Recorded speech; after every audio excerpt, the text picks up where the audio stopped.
Okay, so I felt like I needed to make this video because this has never really happened to me before. Of course, I'm talking about Infinite Jest by David Foster Wallace.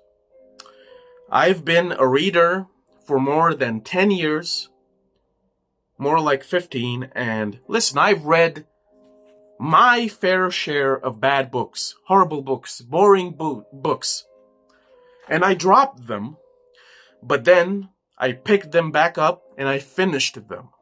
Okay, because I think it was Faulkner who said, the only way for you to comprehend the difference between good writing and bad writing, good storytelling and bad storytelling, is to read everything. Everything.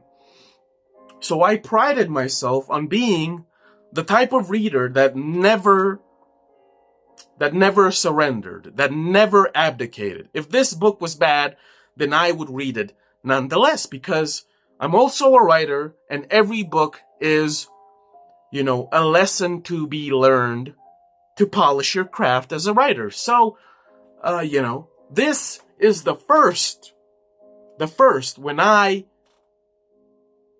abdicated. I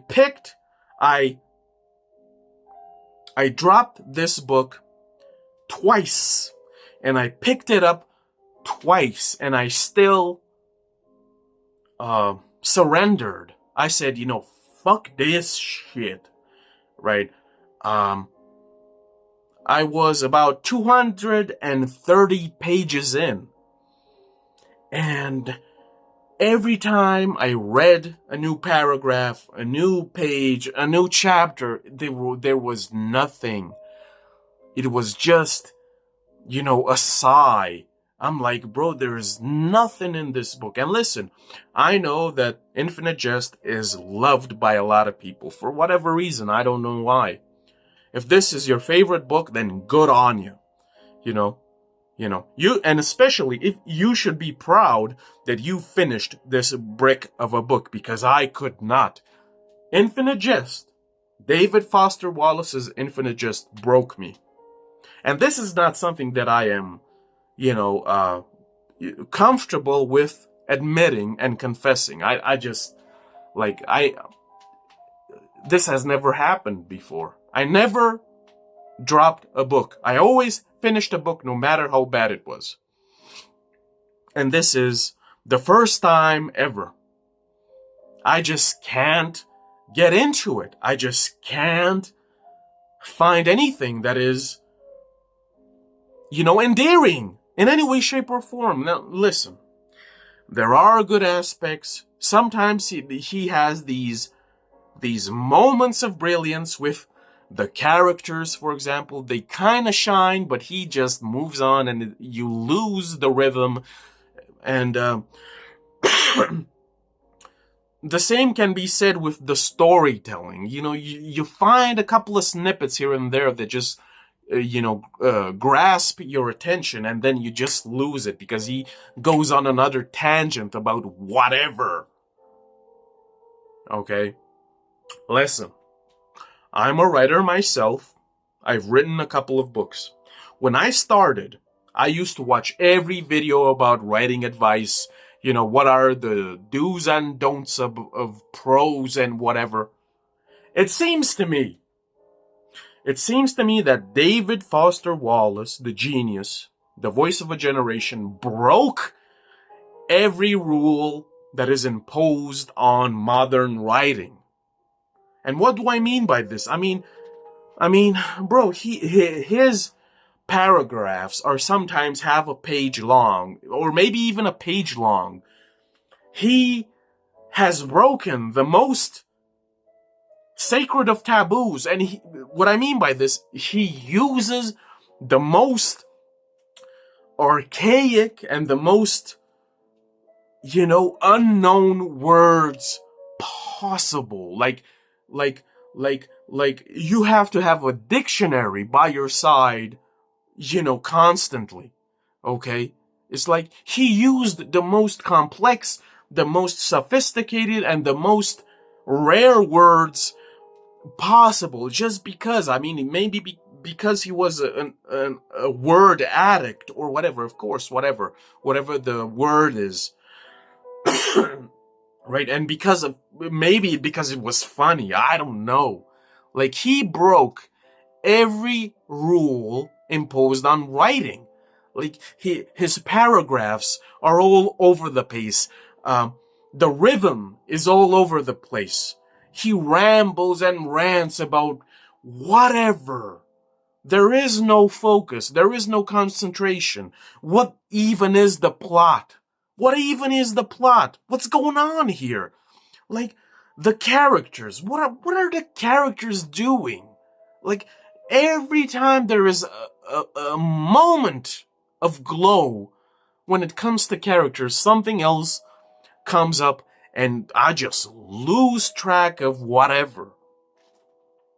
And I'm only 200 and plus pages in, and I so desperately wanted to finish this book, this behemoth of a book.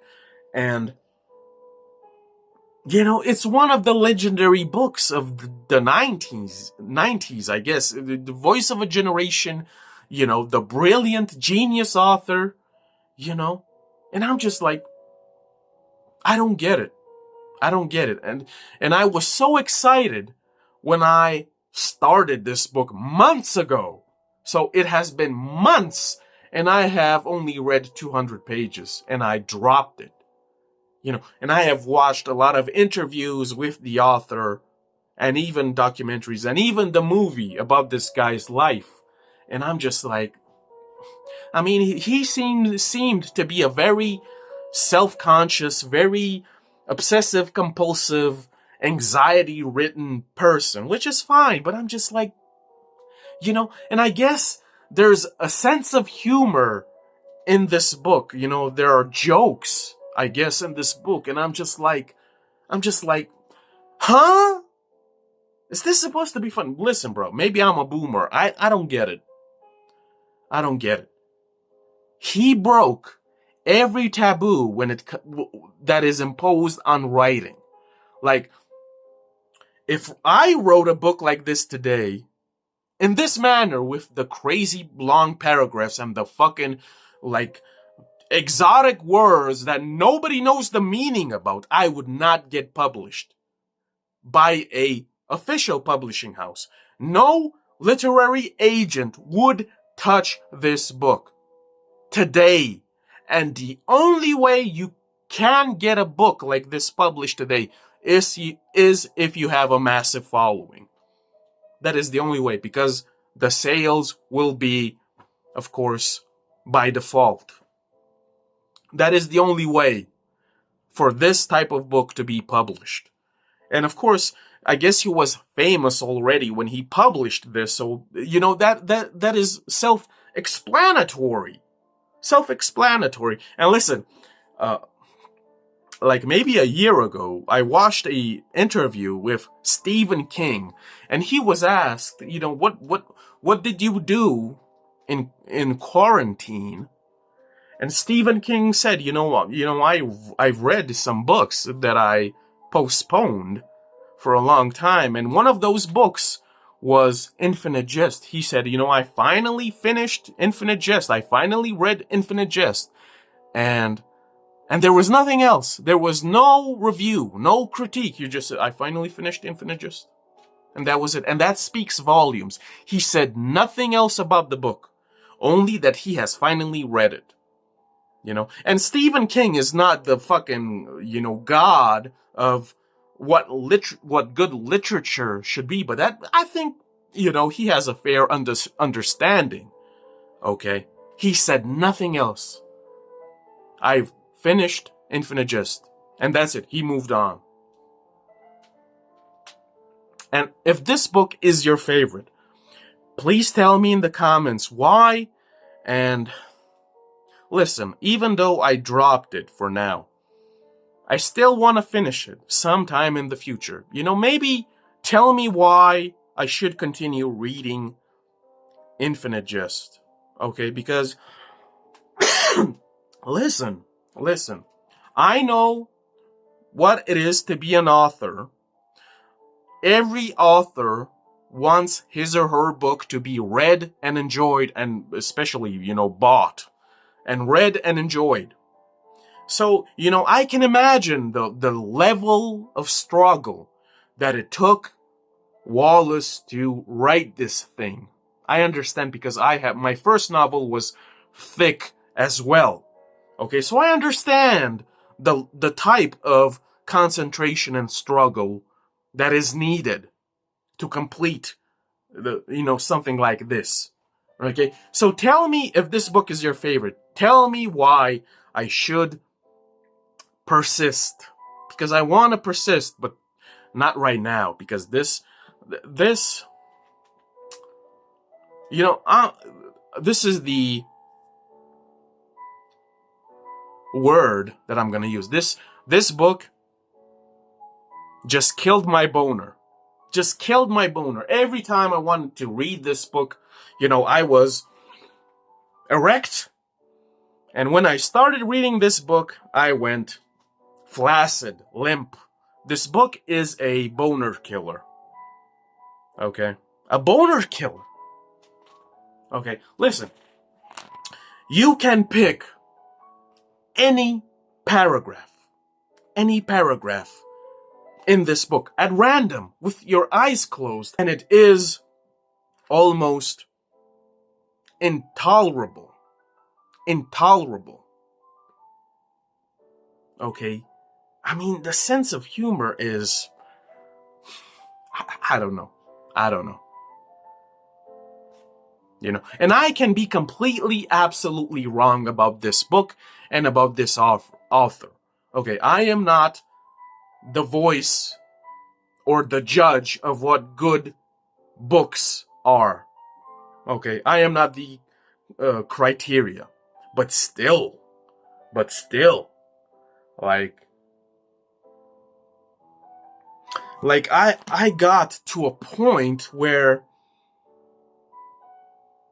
I don't know, in a chapter, Wallace was talking about, this, it's about this, mainly about this student at an Ivy League school or whatever, mostly about tennis.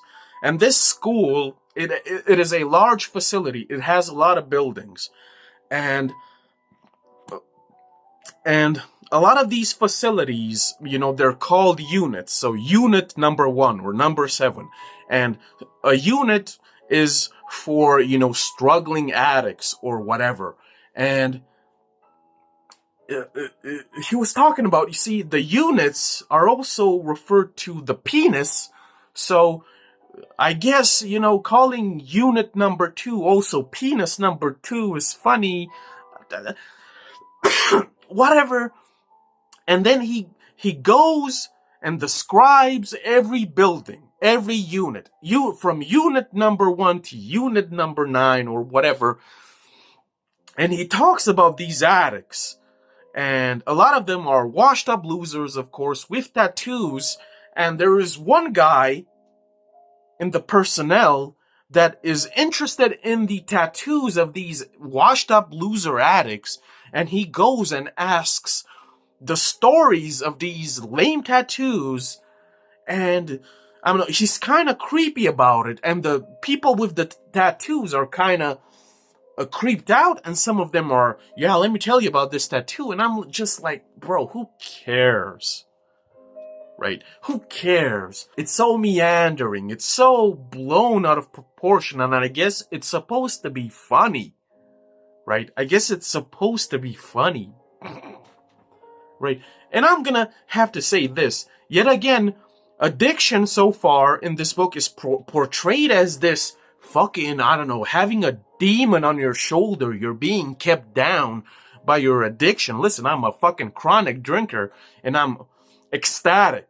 And if I had access to drugs, I would be euphoric, right? So yet again, addiction is portrayed, chemical addiction is portrayed as this fucking, you need to take drugs to function in society and be, I don't know, normal or whatever it is and so.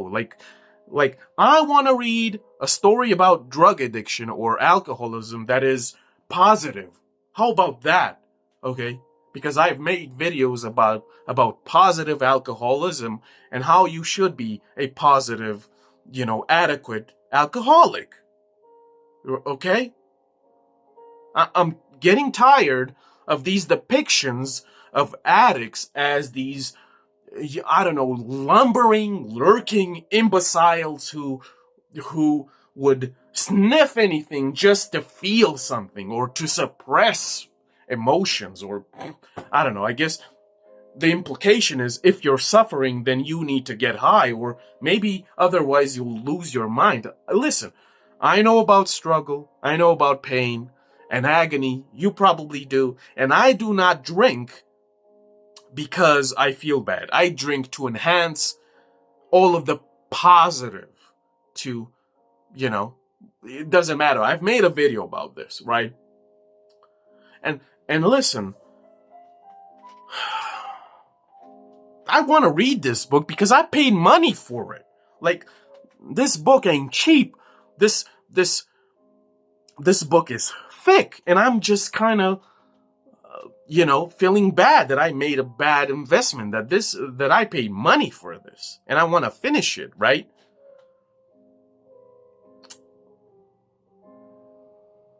Like, let's finish it off with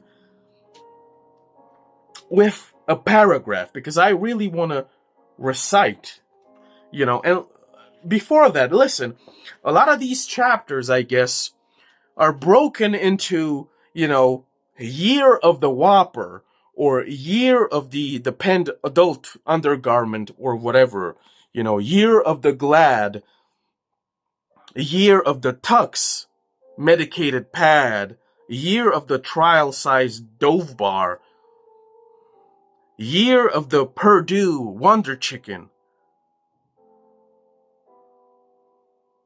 year of the dairy products from the American heartland. It's like, I guess this is supposed to be funny. Is this 90s humor? I don't know. It's just so, what I would say is the supposed humor, David Foster Wallace's humor in this book is exhausting. It is fatigue inducing. And the fact that he uses so many bizarre words that are nobody knows the meaning of these words. You need a dictionary, a thesaurus. It doesn't help. It doesn't help at all. Okay, so I found the pages where he describes the units, the buildings. And it's just so, I wanted to read a bit for you to understand how just dull everything is, right? So here it is. Unit number 1. Right by the lot in the hospital's afternoon shadow, is leased by some agency that seems to employ only guys who wear turtlenecks. The place counsels wild-eyed Vietnam vets for certain very delayed stress disorders and dispenses various pacifying medications. Unit number 2, right next door, is a methadone clinic overseen by the same MA Division of Substance Abuse Services that licenses Ennet House. Customers for the services of units number 1 and number 2 arrive around sunup and form long lines. The customers for unit number 1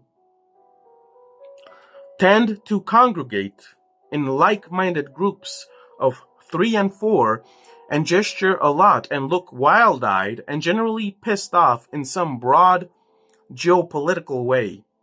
The customers for the methadone clinic tend to arrive looking even angrier, as a rule, and their early morning eyes tend to bulge and flutter like the eyes of the choked, but they do not congregate, rather stand or lean along number two's long walkway's railing, arms crossed, alone, brooding, solo acts, standoffish. 50 or 60 people all managing to form a line on a narrow walkway, waiting for the same small building to unlock its narrow front door, and yet still managing to appear alone and standoffish, is a strange sight. And if Don Gately had ever once seen a ballet, he would, as an Enid House resident, from his sun-up smoking station on the fire escape outside the 5-man bedroom upstairs, have seen the movements and postures necessary to maintain this isolation in union as balletic. And it keeps on going, right? It keeps on going, explaining every fucking building, right? It's just... And another, I found another one, right? That shows that David Foster Wallace just preferred these bizarre words that just fucking kill your immersion and your love for literature and reading, right? Listen to this. Somebody speaks, right? So it's in quotations. The leucodermatic, the xanthodantic, the maxillofacially swollen, the basilisk breathed and pyorrheic, teratoidal, the phrenologically malformed, the suppuratively lesioned, the endocrinologically malodorous, the acervolous nosed, the radically ectomied, the morbidly diaphoretic, the chronically granulomatous, the acto-enizing, the medusoid, the papuled, the macular, the albinic, the medusas and odalisks. And it keeps on going, bro. I don't understand what's going on here. I guess this is, like, it probably is intentional. It probably is intentional to show just how obsessively compulsive, you know, these people are with their words because they're intellectuals, I guess. But, you know, the author himself was, you know, obsessive compulsive with words and what have you, right? And I guess it's supposed to be funny. I don't know. I don't fucking know. And it keeps on going, whatever. Like I said, you can pick any paragraph and it's a shit show of just, like, what the fuck is going on here, bro? But again, unfortunately, this is the book that broke me. I will probably, sometime in the future, finish it. Sometime. I don't fucking know, but I have a lot of other, more endearing books to read than Infinite Jest. I have a lot of books that need to be read that I consider to be way better. Okay, so that's about it. If you want to support your boy, and if you want to read something that is more, I don't know, endearing, if you want to read something that is more to your fancy, right? If you want to be immersed in something, if you want to feel something for your characters, if you want to be immersed in the storytelling, I would suggest that you should pick up one of my books. It's on Amazon. The link will be down below. Okay. And I guess, listen, I think I watched a video where it is said that David Foster Wallace intentionally made the book seem detached, indifferent, unemotional. You know, as if written by somebody that is suffering from anhedonia, the inability to feel anything, right? So I suppose that is why I'm so detached from Infinite Jest. Maybe it was intentional, okay, but still, So anyway, you can find my books on Amazon. Thanks for watching. See ya.